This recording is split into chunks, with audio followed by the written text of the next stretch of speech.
Today is all about the power of selling on social. For me, social media should be your priority. What is the message you're trying to get across and why will people care? The biggest risk is you could go viral. I am Grace. I am marketing director for Stephen Bartlett and the Diary of a CEO podcast. Consistency is the most important thing if you're looking to grow on socials, without a doubt. Your engagement's going to go up 10 times if you include a spelling mistake. Accidentally or on purpose, but I didn't tell you that. Word of mouth, at its fundamental level, is the primary way any business on this planet grows. I'm Andy. I'm the founders of a company called Content Cal. Some small company called Adobe knocked on our door and said they'd like to buy us. 50% of LinkedIn users also use TikTok. There isn't a playbook to make sure everyone's going to be successful because it's always shifting.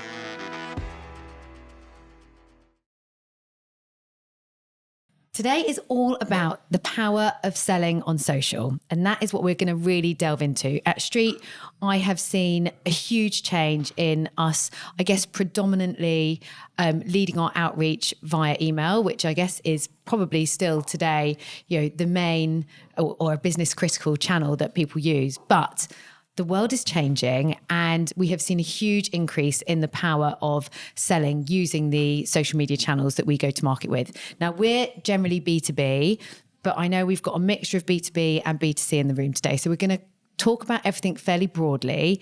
There probably will be a bit of a focus on B2B here and there because our lovely Andy is also a B2B specialist in the world of social media. So with that, I'm going to get my lovely panelists to introduce themselves.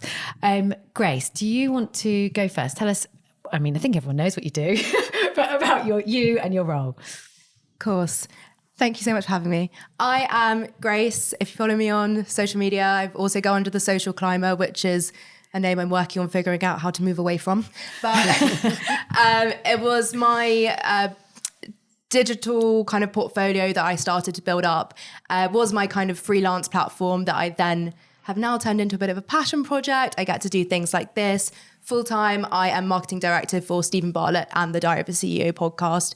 I have a lovely growing team of about 5 or 6 in our social and content team. So I've worked on everything from kind of day one when we had 10,000 subscribers on YouTube, writing the content, creating the content, trying to figure out how we can promote the content, how to get it in front of new people, to leading, running, establishing what now is kind of a media brand that reaches tens of millions every week. So that's kind of the top line of what I do. And I'm so excited. This is my favorite subject to get to talk about social media for a full hour. So you'll have to try and shut me up at the end. We're going to learn so much. Thank you, Grace. And Andy, over to you. Hi, I get the joy of following Grace with that intro. Yeah. Brilliant. Thanks for that. So I'm Andy. So for my sins, I was one of the founders of a company called Content Cal, which was founded in a garage in London somewhere. And we founded that in about 2016. We grew it to being used by over 10,000 customers in about 140 countries. And then in the middle of 21, some small company called Adobe knocked on our door and said they'd like to buy us, which then we all fell off our chairs, as you can probably imagine, which is where I now work. So very interesting context switch, going from a startup, which you scaled into selling, now working for mega corporation, which is, quite a journey, I can assure you, and we can get into that. But one of the primary channels that we used to grow this business was social and content marketing in general. So much of that growth happened organically. So we can talk a lot about that. Through that journey, I've had to justify content marketing's importance to our investors, to stakeholders, etc. So we can certainly talk about the power of that and, investing in those things that don't necessarily have a guaranteed outcome. So we can get into that. My background's in sales too. So that's where I came from. So I was just like the typical egotistical salesperson where I was like, oh, sales is fine. So I think I can do this for myself now, hence starting a business with a couple of others. And it's where we've ended up now. So anything sales, B2B, marketing, I'm your guy. And if you guys don't follow these guys on social already, please do.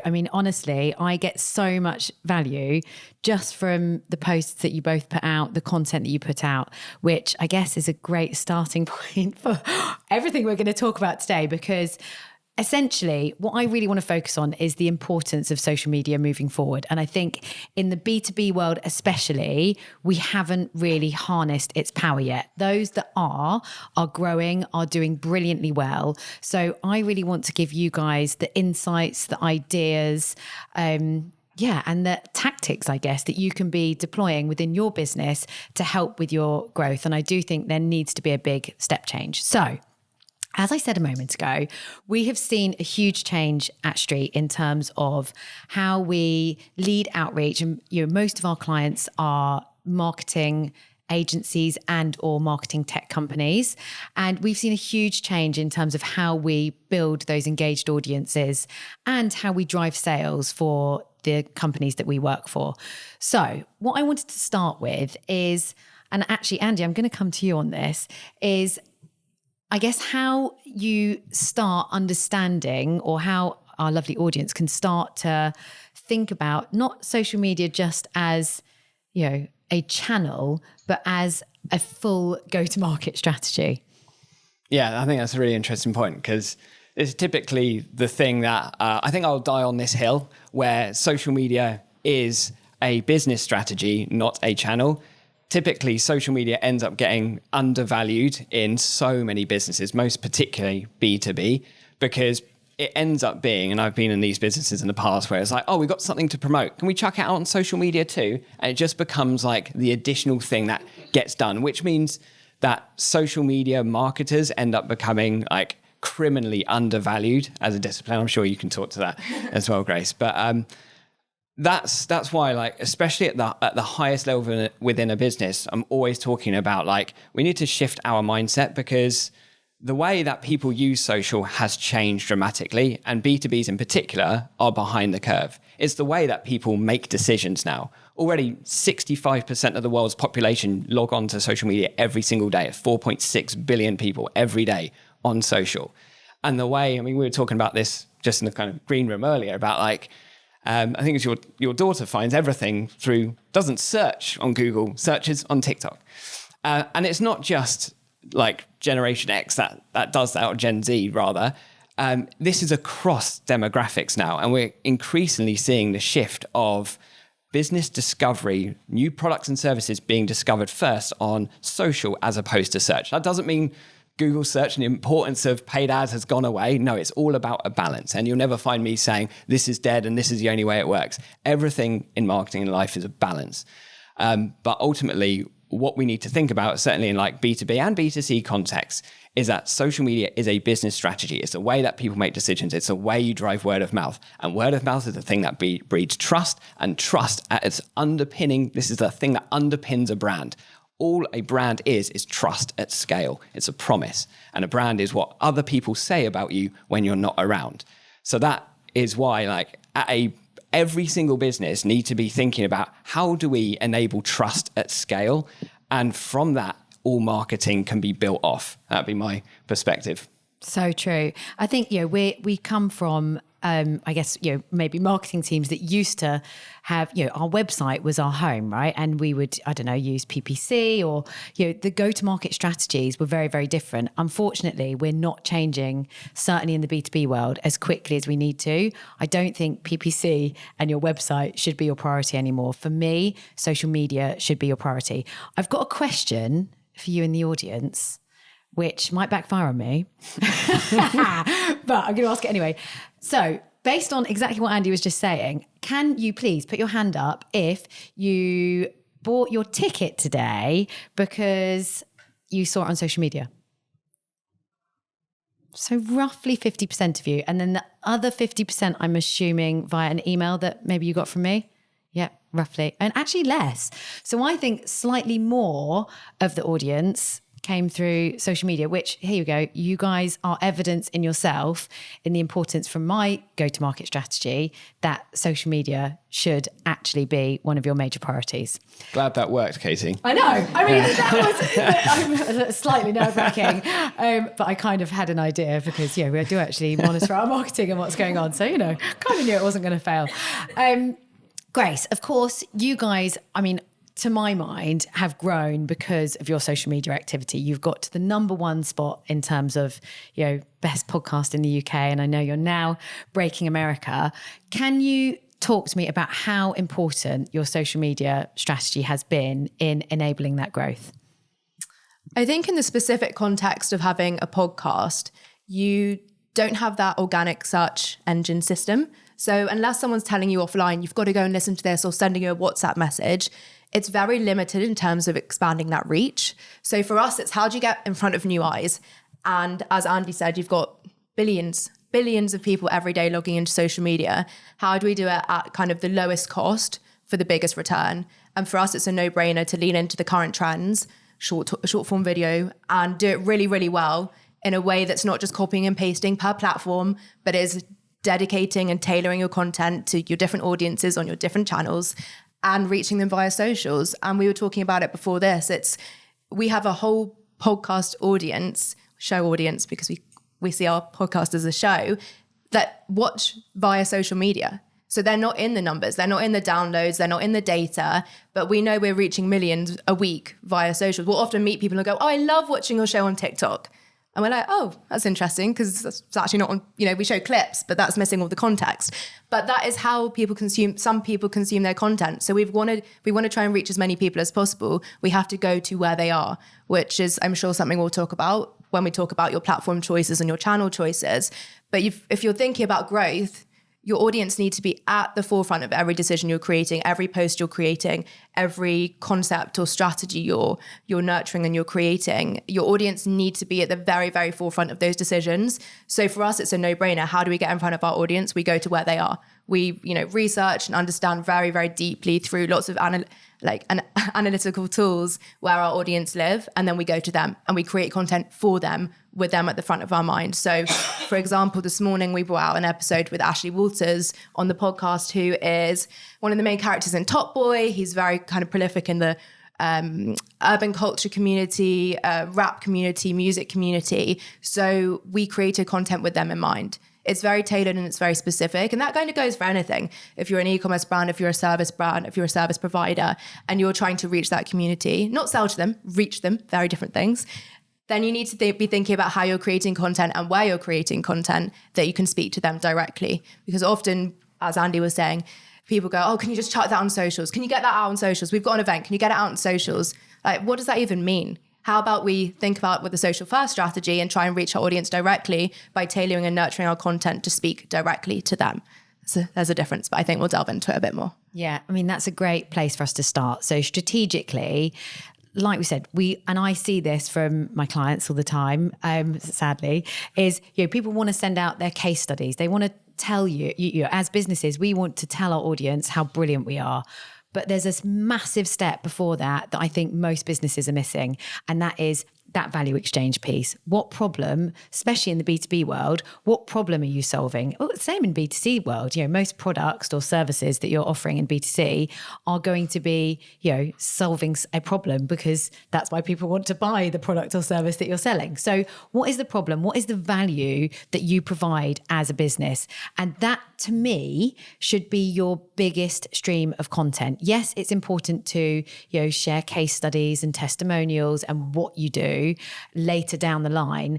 But if you're not pulling people in with value exchange content, you are going to be missing the point of everything, because you're trying to sell to them or tell them about yourself before they care who you are and before you've built any trust or any relationship with them.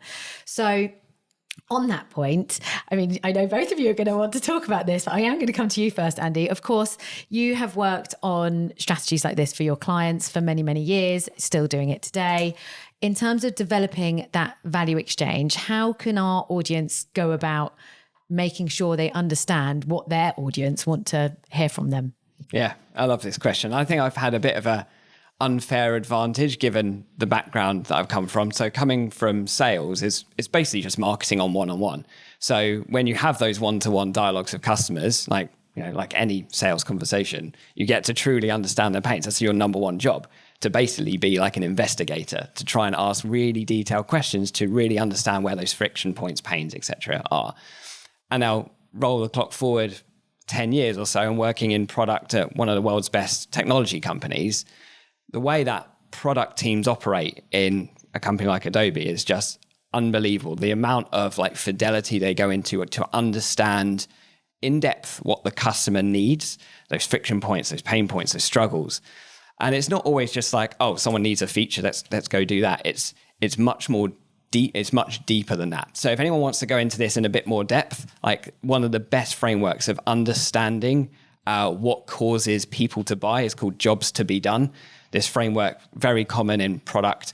But I think that sometimes this is where marketing is misplaced. And again, like social media, marketing is undervalued because oftentimes businesses don't think from a marketing first perspective because they're like, hey, I've got a product idea. Maybe there's been a technical founder. I've got a product idea. We've built it. Promote it.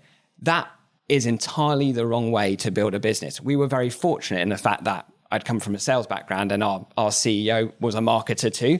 So we built it customer first. So to build, as a bit of an anecdote, to build Content Cal from the ground up, we employ something called like the customer discovery process. This is another framework that I definitely recommend anyone who wants to dive into it read. This customer discovery process kind of flips sales on its head where you're not actually trying to sell anything. You're purely just acting as like an investigator, trying to understand the day in the life of the individual that you're trying to serve. Like, why'd you do that? What's the reason that you take that? What does that mean to you? How much time does that take? And you start to truly understand the journey of the people you're trying to solve. And when you build a business like that, like from those beginnings of like, we truly understand the problem, we truly understand, we've walked a mile in our customers' shoes.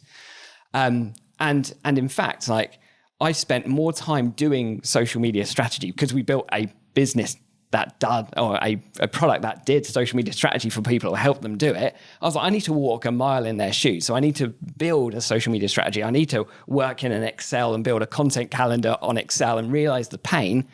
And then it allowed us to build a product that truly understood and talked to all of that pain, which means naturally, because you've built a business that's focused on this, it becomes so much easier to talk about this through your marketing content. You understand those challenges, you truly can empathize with your users, and therefore all of your educational content, which for me has always been the primary source of content because our number one job is to help people and add value, as we all know.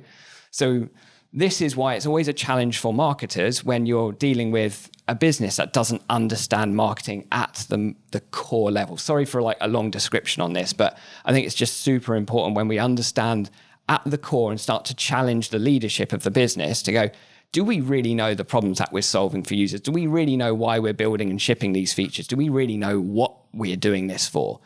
And then from there, we can build a culture of user centricity of which should flow through everything that we do. And of course, ends up in our marketing content, etc. Does that make any sense at all? Loads of sense. Yeah. Yeah, honestly, amazing. And I think that's, something that I see again quite a lot is we'll often work with businesses and quite quickly realize the business isn't built for their customer. And actually it's not the go-to-market strategy or the marketing strategy that needs evolving. The business actually needs some work as well, which can be quite a scary place to be sometimes. Grace, I want to kind of dig into this a little bit further. So in terms of right, we understand, let's just say we've gone through this initial part of the journey. We're now starting to understand the value that we can provide, the problems that are keeping our prospects or our customers up at night. How do you then structure your content to actually bring them in and get their attention? I can almost guarantee that if people in this room say their social media isn't working, it's because they're treating it as an afterthought. If you want to start connecting with your consumer, your ideal customer, building a community, talking directly to them and having value exchanges, it needs to be at the forefront of your strategy. So it can't be something you think about right at the end and it gets chucked to your marketing team. So I'll give you an example of how we do this with, our specific service or offering in terms of the podcast. But I think there's like things hopefully you can take away and apply to whatever business you're in, because I strongly, strongly, strongly believe that B2B, B2C, D2C, it's human to human. And that's what marketing is. No matter if you're trying to reach the operations manager, the sales manager, the CEO, they're all humans consuming content. They're not machines consuming content. So why are we trying to kind of pigeonhole these different areas when they're all people to people marketing and we're trying to speak to emotions? So hopefully through this example, you'll kind of be able to take something and apply. But when it comes to the podcast, which we see as our kind of our brand, when we record the episode, the first thing we'll do is we'll reverse engineer how the message is going to come across on socials and how it's going to reach people. And then we build our strategy back from that. So for example, the podcast will happen, it'll be recorded.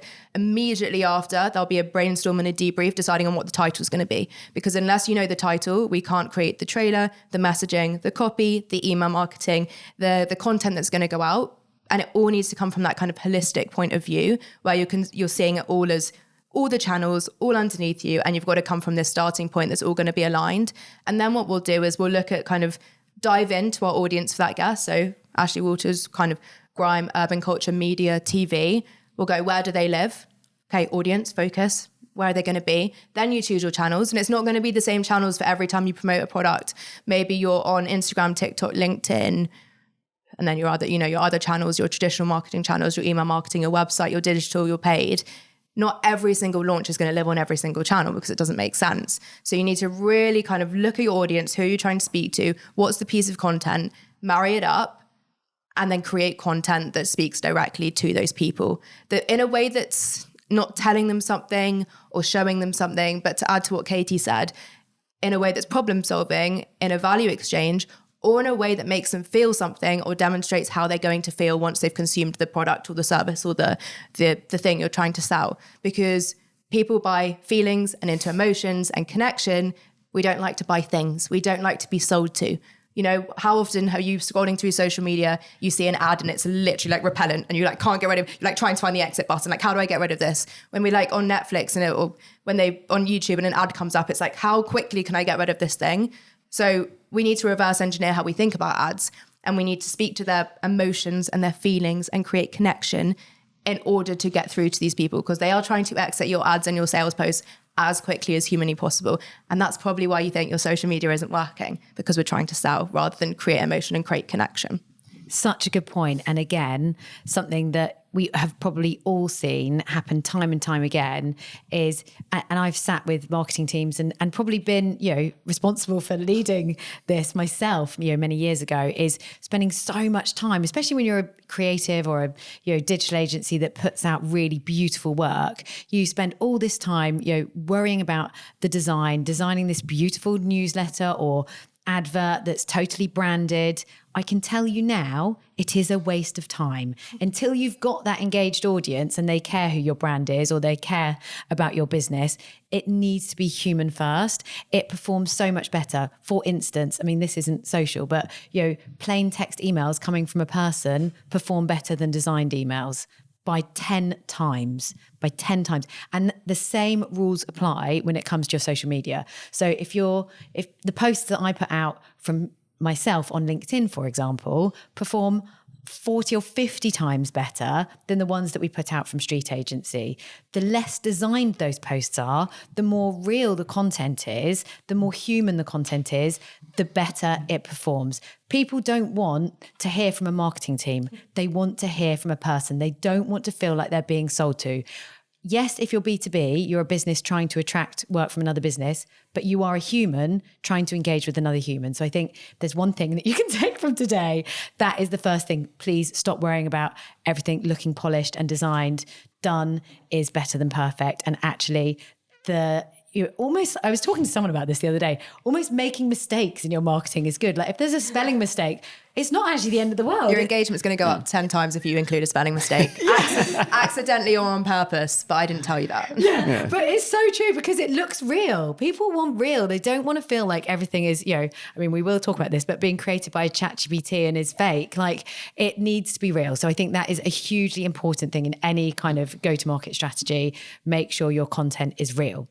So I've got loads of questions from you guys. How am I doing on time? Okay, we're about half an hour in. So how often should people post? So we've talked about the kind of, overarching value proposition. We've started to talk about channel strategy, which maybe we should dig a bit more into. In terms of consistency, frequency, because it's really hard, right? You've got to pick your channels and then you've got to keep showing up. What is a realistic and good consistent post schedule look like? I love this question because I love to try and change people's mindsets on how they think about this. For me, consistency is the most important thing if you're looking to grow on socials, without a doubt. But consistency doesn't mean posting every single day. Mm-hmm. If consistency meant posting every single day, we'd all have millions of followers because it's very, very easy to do. We could simply put content out, churn it out, and get there, and we'd all be seeing the results. Consistency means consistently engaging, consistently adding value, consistently showing up as a human on your social media channels, not through a bot, not through a messaging app. Consistency means consistently trying something new, trial and error, making mistakes, learning, trying new features. It all comes under this bracket, this umbrella term of consistency. So I could sit here and tell you, post 3 times a week. Pretty useless information.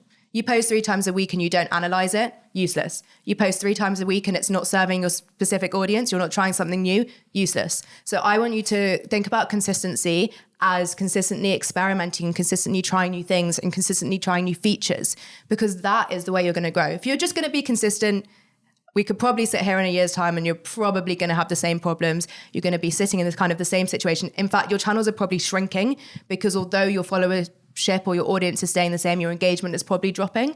So that's a shrinking channel. What I want you to think about is how can I apply one experiment consistently for the next month? What can I do every week for the next month consistently? Bloody hell. How can I experiment and continue to experiment and try something new, as opposed to, can I post 3 times a week? Because really, it doesn't really matter. Like, Andy might have another take on this, but you can post one excellent piece of content that is so value driven that you've tried something new on and learned something, and that is 10 times more valuable to you and your business than just getting 3 posts out because I've been told I have to get 3 posts out. So it's about looking and being realistic with yourselves and your team. What is realistic for us? Do we have a full-fledged social media team? Which I know people often, and I've seen some of the questions, will say, compared to our team and what we're doing. We have a full social media team dedicated to producing content, 5, 6, 7 people, plus including the freelancers. So if your team is one person, which often is, or sometimes it's you who's also the CEO and also the salesperson and also the marketing manager, what is realistic for you? And can you stick to that? But can you stick to trying something new every time you post? Because that's going to be the incremental gain to growth, not just posting. Love that. Plus $1 million to all of that. 2 other adds to it. Like when we talk about consistency, one of those things that I want to throw into this is like consistency of message as well. So when you have some clear target audience and clear pains, you've understood needs, pains, as we were talking about, there should be a key couple of things that you are talking about all the time. You've identified where those struggles or problem spaces are for your users, audience, whatever. And we should be going after those to continually add value. Like at Content Cal, we understood at the very early stages that most people struggled with social media because they didn't have the strategy right. So we just did everything we could just to like zero in on social media strategy. So that became the thing. We just got known for social media strategy and our business grew as a result. I'll talk more later on about some of the tactics around that. But consistency of message is really important to make sure we're not flitting between multiple different topics. And there was another thing I was going to say. Oh, yes. Yeah. But there is an important thing about consistency, at least setting yourself some objectives to have some regularity of posting, because there's some degree, which seems ironic given that I'm talking about, of muscle building here, right? So, because many people ask, every week I do a video talking about latest social media changes and such. For some people, that takes so much time. Like it's like 3 hours to get it right, to do the takes, etc. I do it so quickly because I've been doing it solidly for 7 years.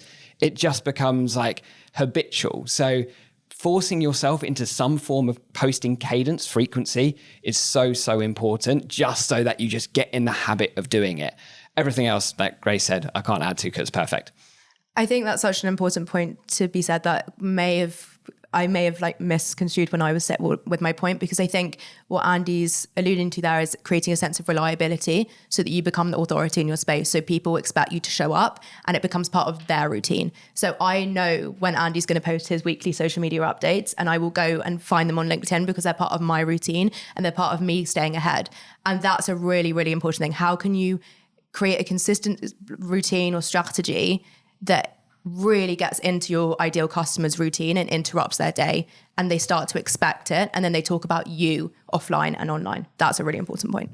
Yeah, I mean, that's, I guess, why you guys, do you publish the podcast Monday mornings? And still? Thursdays. Yes, yeah. Monday and Thursday. So again, I know on a Monday morning that there's going to be a new podcast for me to go and listen to, and I'm going to learn some great things from it. So it's super important, I think, where you can, to exactly create that cadence and reliability so that your trusted audience, or the audience that trust you, can dial in and expect you to show up. That's something, that we do at Street with, the continual publishing of our podcast. And we have done, we used to do webinars throughout COVID, which were on the same day every month. So everyone knew when to expect it. So again, if you can start to create that reliability for your audience, that's a really great strategy. I once heard this explained, like, trust is the result of consistency plus reliability. And I thought that was such an important segment or saying, because it's like, it really starts to break down, because we talk about trust, but sometimes it's kind of a nebulous concept. We can tactically build trust through consistency and reliability. Sorry, just an add to that. Yeah, but it's got to have value, right? So I'm actually going to go back to talking about channels. I'm going to ask the questions that I want to know the answers to, and then I'm going to come to you guys in a minute and get you to ask the questions that you want to hear the answers to. When you're thinking about your channel strategy, there's kind of two things here. Of course, you want to go where your audience live and breathe, but there is another tactic, which is go where you're most likely to get the cut through, where, yes, your audience live, but may not be the typical channel for you. So let me explain this. For instance, for me, LinkedIn is a priority channel because I know all of the business leaders and the people that I want to connect with to, build that trust and hopefully get them to buy our services at Street, live on LinkedIn a lot of the time because they're business leaders and that's where most businesses will operate. However, and there was a really interesting webinar that you did on this, Andy, recently. Of course, those people live on other channels, and it might be easier for me to cut through and connect with them. And we've tried this with clients that we've started to do outreach, for instance, on Instagram, or engage audiences on Instagram. So what is your view on channel strategy in terms of go where your audience live, but also there is potential opportunity to break through on channels where maybe they're not used to digesting that type of content? Yeah, so you might be referring to some data that I shared, because I'm a bit of social media data nerd, right? So only 0.1% of all social media users are unique to one channel. So if we want to reach our total addressable audience, we need to be thinking multi-channel. Grace, you do an amazing job of being across multiple channels. Of course, there is message tailoring that needs to happen here. You alluded to that earlier. And this is like the common fallacy that we see in like B2B in particular, right? It's like, oh, well, we'll be on LinkedIn and Twitter or X. I'm not sure I can ever get into just calling it X, but anyway. But that's a bit too limiting, right? And this thing about social, you talked about like experimentation, because things are shifting all the time and mindsets need to shift as a result. And what I'm talking about there is that increasingly consumers are shifting across multiple different platforms. On average, people use 7 different platforms. No, not all with the same regularity, but ultimately our audience are far more widespread than just being on 2 platforms. So for example, 50% of LinkedIn users also use TikTok, just to give you like the real distinct polarity that exists. So if we do want to reach a B2B audience, then why wouldn't we consider TikTok, for example? Not saying everyone needs to, but why wouldn't you? It's all about experimentation. And that's why social media in general is such a beguiling concept, because it's always changing. There is no perfect. There is no like, do this and you'll be fine. There are some general principles, but ultimately there isn't a playbook to make sure everyone's going to be successful, because it's always shifting. There is no experts in social media, as I often say. So I think, like for me personally, of course, LinkedIn has been a fantastic platform. LinkedIn engagement rates are doing really well. So there is some fundamental data. So let me talk about that, because I experiment with this stuff all the time. Love your take as well on this, Grace. But like LinkedIn is incredible for like engagement right now. So engagement rates really good. Same with TikTok, great for engagement rates. There's simple math behind that, because people spend more time on TikTok than any other platform. It means there's more availability of content. People are more prone to watch things to the end and comment. So naturally, more time people are spending on a platform, more opportunity for your content to be surfaced. Simple as that. So yeah, LinkedIn, TikTok, great for engagement rates. There are other channels and platforms that are better for reach. But the question is, should you? Like Facebook professional profiles, so when you change your personal profile to a professional one, is incredible for the amount of reach you get. The question is, do you really want it? But it's one of those things that is worthwhile experimenting with. Same with Instagram Reels. Instagram are pushing Reels like mad. So, but it's naturally less effective at finding the right people. I found my TikTok content to meet the right customers better, more effectively. TikTok's just got a better algorithm. So there are some kind of truisms here, but honestly, experimentation will win, but also just challenging your kind of mindset, just not to be fixated to go, LinkedIn, I'm B2B, LinkedIn is my thing. Just experiment with more channels because there's more opportunity to be had. Grace, have you got anything to add before I ask my next question? I think I'd be repeating a lot of what you've just said, but I think the really important takeaway from that is not assuming that business people live on LinkedIn, Gen Z live on TikTok, millennials are on Instagram. And if you're speaking directly to one of those audiences, you've got to be on one of those platforms. The reality is there's huge overlap. And I know there's a wonderful diagram that explains the overlap really, really well between all the different platforms that maybe we could share afterwards. That really, really clearly demonstrates that they're not kind of as split up as that between the different demographics. And the reality is your demographic is probably, I can't speak on behalf of everyone, not as limited or isolated as kind of any of those categories I just said either. So really taking the time to think about your channel mix in terms of socials and platforms, but also your wider marketing strategy is really important for the different stages of the funnel you're trying to bring them into. Andy alluded to that as well. Some platforms are more prone for engagement, some are better for reach, depending on how you're using them. So what stage of the journey is your customer in? Are you kind of just looking for as many eyes on your content as possible? Maybe you need to be looking at those reach platforms rather than the engagement platforms. And that's not only the platforms, it's the type of content you're putting onto those platforms as well. So it really does come back to what Andy said at the start. Your socials is a business strategy in itself. And if you're thinking about your marketing funnel and through your social platforms, different platforms will feature at different parts of the customer journey, and you'll lean into them for different messaging at different times. So there's lots of moving parts all at the same time. And then the platforms completely change and it all goes to shit and we move on again. So, that, as Andy said, it's all about kind of the founding principles of experimentation and being willing to constantly evolve and change and try new things that is going to keep you one step ahead of the curve. Amazing. I mean, gosh, I've got so many questions. I am going to come to you guys in a second, I promise. When it comes to channels, I'm not going to delve too deeply into the things that are changing, because I think if you guys want to know that, dial into Andy and Grace and start to engage with them on socials, because you'll learn it all and you'll get so much more than we'll be able to cover in the next 20 minutes. However, if there's one thing, and look, I know we've just said don't focus on specific channels, but if there's one thing the audience need to know about how the channels have evolved recently, is there anything, and obviously there are also new channels like Threads coming out, is there anything that you think is really important for the guys to know when it comes to their channel strategy? I mean, in terms of releases and... Yeah, I mean, today, WhatsApp broadcast channels launches. Next week, in fact, in 2 days' time, Instagram broadcast channels are coming to the UK. So though they're both Meta-owned, so it's unsurprising that they're both kind of coming out at similar times. But that really kind of dictates the lean into community marketing that we've seen all throughout 2023 and is only going to be further into 2024. And a lot of this word community gets thrown around a lot. Oh, we've got a community, we have Instagram.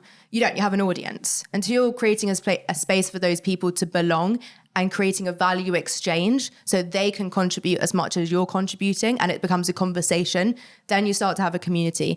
And then you can delve into sort of community nurturing strategies, which are so incredibly powerful when we're talking about social selling.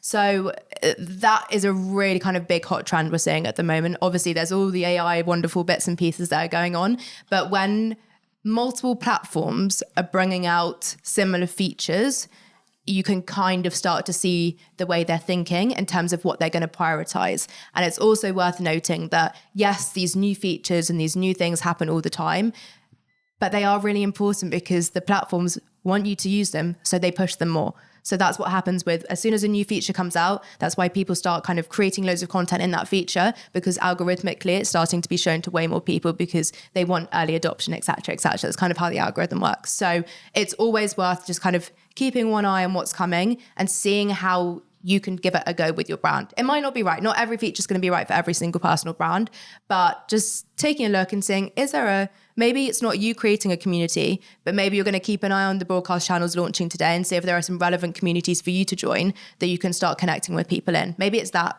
angle as well. Such a good call out on the broadcast channels.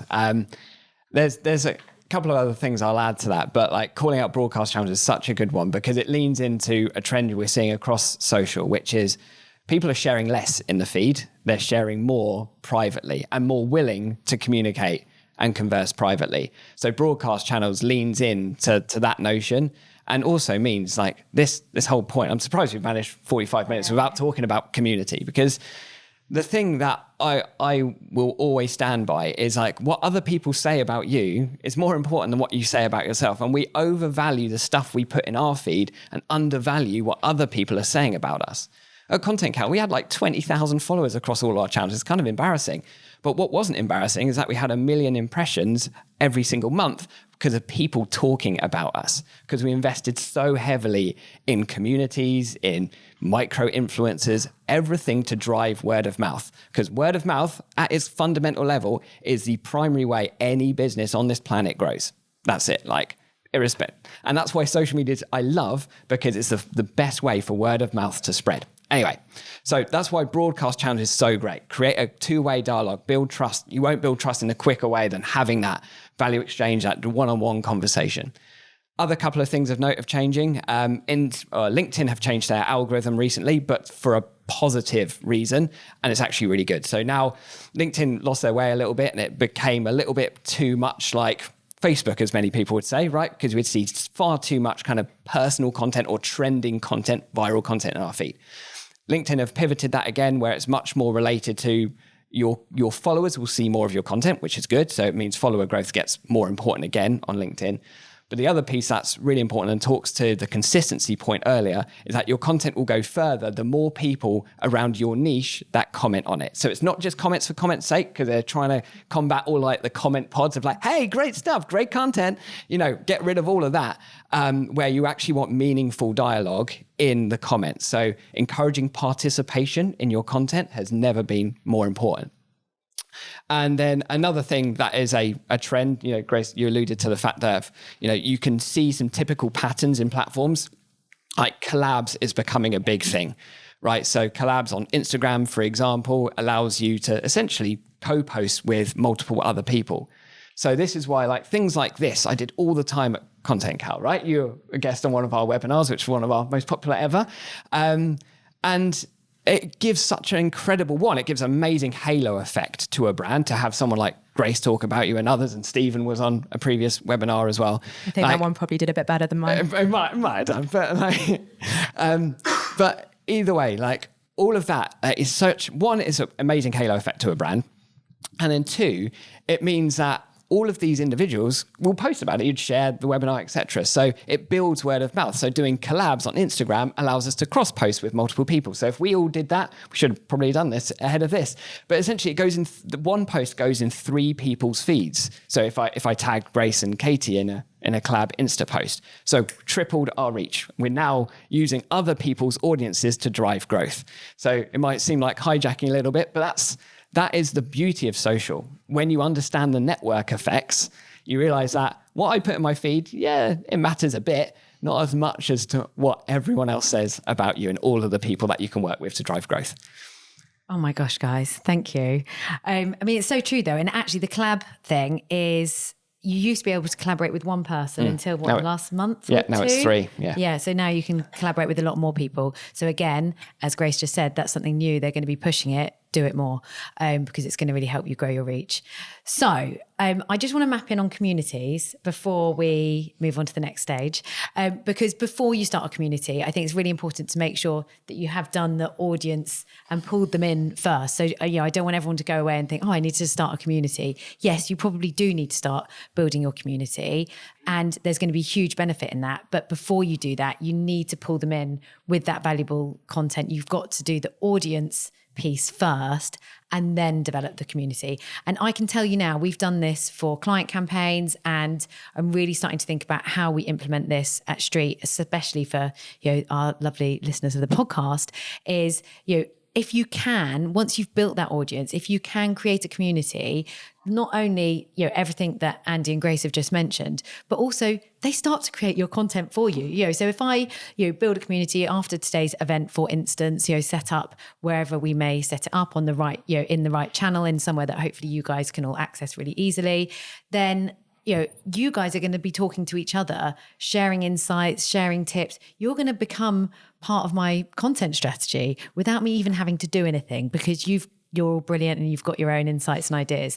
So, if you can get there, I would, there's a reason it's like number one on HubSpot's marketing strategy. I'm sure it's hugely important on Grace's marketing strategy. It definitely is on mine and for my clients. So think about, at the right point when you've built that audience engagement, how you could implement a community strategy, because I promise you it is the future.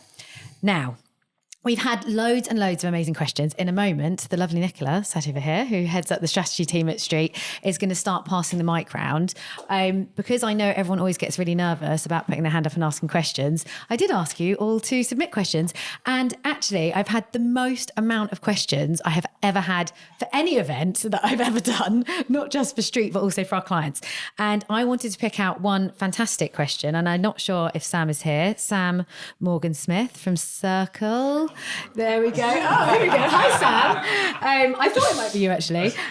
Sam, you asked a brilliant question. What's the worst thing you've seen from a company on their social channels? Great question.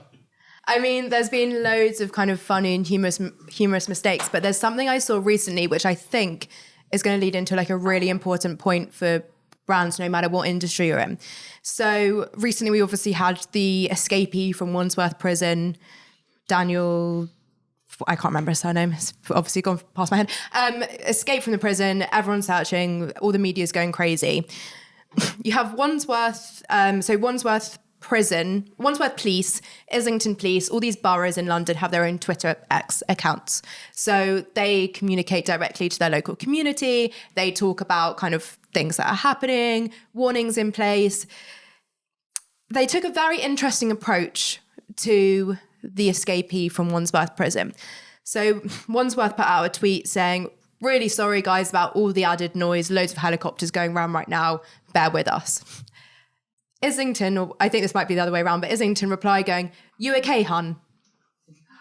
So we're talking Twitter, police, legal institution, part of, a page people see as kind of a place where they kind of get lots of very important information. And you've got this probably, I imagine, Gen Zer running the social media accounts who wants to join in on the brand Twitter conversations that are so fun. And you see so many brands doing so well. And they've kind of misunderstood maybe the purpose of the account or the reason for being there or the reason the content's meant to be there. And then you've got the other one replying going, "We're all good, you're doing a great job," clapping emojis. And I was kind of sat back going, am I seeing this? Am I checking this? Is anyone else seeing this? Because it's a really, really important example of understanding the account you're running. Maybe they're freelancers and they're working across a load of different accounts. They got excited and wanted to join in on the conversation. There's always, reactive socials is fantastic. And we've seen such incredible interactions with brand conversations, think of Burger King and KFC, Audi and M&S, all these fantastic brands that didn't have a voice on social kind of pre-COVID and are now dominating the sphere. Doesn't mean you have to kind of jump on the trend. So that's kind of like a wider point. Just because someone is, there's a trend going on, doesn't mean it's going to be right for your business, doesn't mean it's going to be right for your audience, doesn't mean it's going to be appropriate, and doesn't mean there isn't still risk involved. So with all reactive, which I'm sure most of you are aware, reactive is kind of when it comes about, it's trending, something's happening, and you think, right, we're going to get involved. You still need to weigh up the risks. I don't mean go to your line manager, wait 3 days to get it signed off, miss the trend. But you still do need to kind of have that weigh up in your mind of going, is this right for us? Is this going to pose a bigger risk than it's worth? What can kind of the downsides of posting this be? And they've since deleted it, unsurprisingly, but there are some articles about it. And it's just one of those cases where you've kind of got caught up in the moment and actually it's fairly inappropriate for kind of the risk factor that's going on there and the tonality and the messaging. And it just was a real good summary of kind of how not to do social. Love that. Andy, have you got any to add? I've got one. Shall go. I be mean? I mean, I spoke about this earlier and I got really passionate about it. I guess, look, more broadly, without me kind of picking out someone that you might realise who it is, certainly if you work in my space, is posts that don't really add any value, that are just pointless, that I guess maybe you think is helping, I don't know, show the culture of your business, but really it doesn't really show anything. So I am going to pick it out because I'm mean. But for instance, a competitor of ours, when we were pitching against them for an account, and I was obviously keeping an eye on them and I knew I was pitching up against them, did a post where they were like, swipe for a surprise. It was 3 people like looking at the camera, and then the surprise was them just going like this. And I'm like, why does anyone care? And what is the point in that? Like, if anyone wants to choose them over me, let them, because that is literally the most pointless thing ever. So I think whenever you're posting anything, that's a very, good example of how bad it can be. But whenever you're posting anything, what is the value? What is the message you're trying to get across, and why will people care? Because if there is no reason, then I would say don't do it. So there we go. There's my one ad. Now, I am going to pick on you guys. Would anyone like to be brave enough to raise their hand and ask a question? How do we as brands, as businesses, capitalize on the trends, but keep the authenticity about us? Because I see so many people, like, to that point, they go, oh, let's do a TikTok, but it's just totally tone deaf, or it's just totally off. So what are your tips to kind of keep authentic, but still stay ahead of the trends? It's a great point. And I don't think I can name a single brand that's getting it 100% spot on all the time, because a lot of the time you've got to try it out to sometimes realize that actually that wasn't the right thing to do at all.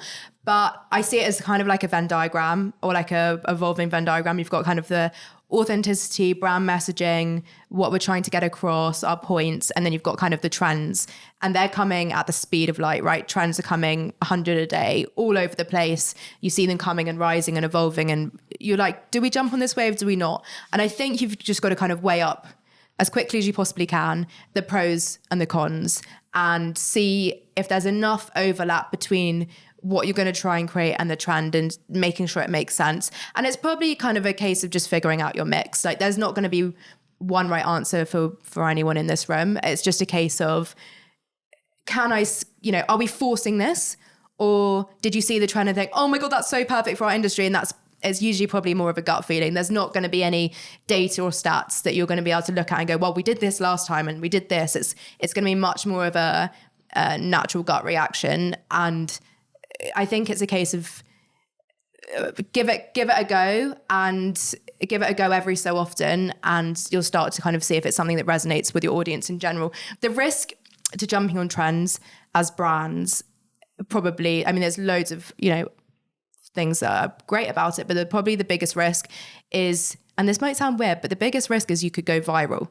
And what happens when you go viral is you attract all sorts of people seeing your content who aren't necessarily your target audience. And what does that do in the long term? It skews all your data. Everything going forward looks terrible because of that viral piece. And actually 90% of those people aren't people who are interested in your content going forward. So what it does is it causes your engagement to decline, because the app's going, well, we're showing it to these people still and they're not liking it. So we're not going to show it to anyone going forward. So going viral is actually a bit of a blessing and a curse. And that is the down and upside of creating like viral trends. So making sure that when you're creating that trending content, you are so clear on your aligning with your messaging and just being consistent with your messaging, as Andy was saying earlier. But it's a fine game we're all playing. Grace speaks sense. Yeah, like going viral is never the goal, right? And it's often like put on a pedestal in the social media world. Like, can you go viral? As for me, I would always take consistent growth over virality in everything, in business, in marketing, in everything. We want charts going up and to the right, no up and down like that. And I think just either for its necessity or personal preference, a bit of both, I've never personally gone anywhere near any form of trending content because I'm not trendy or funny, because I was like, and plus we're so resource constrained in growing a business, we're just going to stay in our lane. That's it. We're going to do our thing. We have the thing that we truly understand about our audience, and we're going after it. Nothing is swaying us from that mission. And I think there's a lot to be said for focus. This world is confusing and crazy enough. So there's something sometimes just like strategy is all about the art of saying no, right? If we choose what we say no to and go, I am not doing that. Don't care about the peer pressure around it. We know what we're going to do. We know it works. We know our audience. We're going after it. And that was my approach. I love that. I actually had a thought about our content at Street. We put out a podcast that I recorded with my 15-year-old daughter. And in that podcast, so this is just about how you can position your content, I guess. And I could have really driven it going viral, maybe on TikTok. I talk about Gen Z being lazy, so, or just being very different. So I could put that out on TikTok saying Gen Z are lazy and probably get loads of Gen Z people that are not relevant for me at Street engaging with that content, which would get me loads and loads of reach, but with the wrong people. So again, think about why would be my, I guess, point on this. Why are you doing it? Is it going to truly help you, or is it just a vanity metric that really isn't going to help you in your consistent growth, which I think consistency is key when we come to everything here.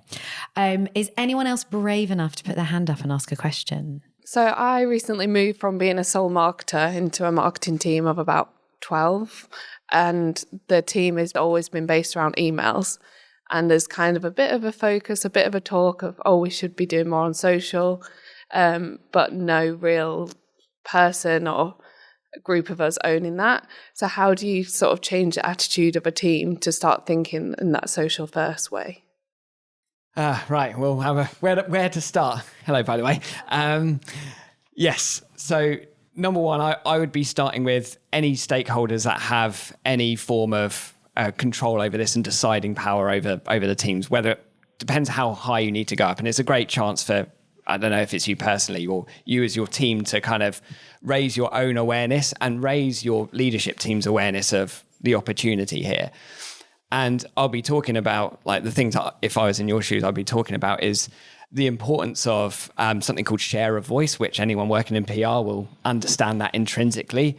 And there is one single chart that I show to everyone when I'm trying to help them understand the value, because this is before any action comes into place. Everyone's got to, we've got to have a meeting of minds so that everyone understands the trajectory. So there's a chart from, I'm sure we can share this afterwards, from the IPA, the Institute of Something Advertising, can't remember. But either way, it's so important about, like, when you look at how your share of voice, which essentially is the amount of times that your brand is mentioned relative to others, compared to your market share. So for example, if I take it back to a Content Cal days, the way I convinced a lot of our investors and stakeholders was through this one chart. So I painted what Hootsuite's market share was, which is our primary competitor. I'm sure you're familiar with them, which was naturally a lot bigger than ours. But then I painted how big our share of voice was as a result of all these people talking about us, communities, events, and all that kind of stuff. And I showed we're on a trajectory that our share of voice is ahead of our competitors. And the simple rule of brand growth is, if your share of voice is higher than your market share, you will grow. If it's lower, your brand will shrink. This is like the number one chart, the number one, like, it's like physics. It's like a rule, right? That is the unbreakable rule of how we grow a business. So I'd explain that one single chart for half an hour and go, this is why social media, or thinking about content in general, is why we should be pivoting our business strategy to prioritize this. Whatever resources we need to put in place, we need to talk about it. But first, you need to make sure we completely understand or are aligned on how critical this is to grow our business or whichever organization we work for. Brilliant. Thank you, Andy. I'm not going to come to you, Grace, because we've got time for one last question. No, that was brilliant. I love it. I mean, it's so true though, isn't it? You've got to bring the whole team along with you and your stakeholders. And often, that's the hardest thing to do, is proving the business case and aligning everyone with your vision. So yeah, it's a great question. One last question to the lovely lady in the front here. Do you have any general advice for like a one-man band marketer? Because although it's amazing, we've grown quite a lot recently, but it's just me. And like, there's so many opportunities, like I don't really know how to spread my time like the best. This is the sort of thing I'd love to dive in, like, personally, because I think there's so many different answers here. But if it's a channel you're investing in and seeing ROI on, is it worth kind of outsourcing or bringing someone on board for a couple of hours a week to help with the bulk side of things? Because the things that take a lot of time are often the caption writing, the scheduling, the bulk creation of content, not so much kind of the initial ideation, maybe at the start of the month, you're kind of in charge of the creative direction and the ideation and the strategy. And then you can bring, you know, a fantastic person on for a couple of hours a week to do the execution side of things. And actually, is that a better use of your time to then spend that time investing more into your business or investing more into the strategy side of things to speed up your growth? Because eventually you do have to kind of relinquish control.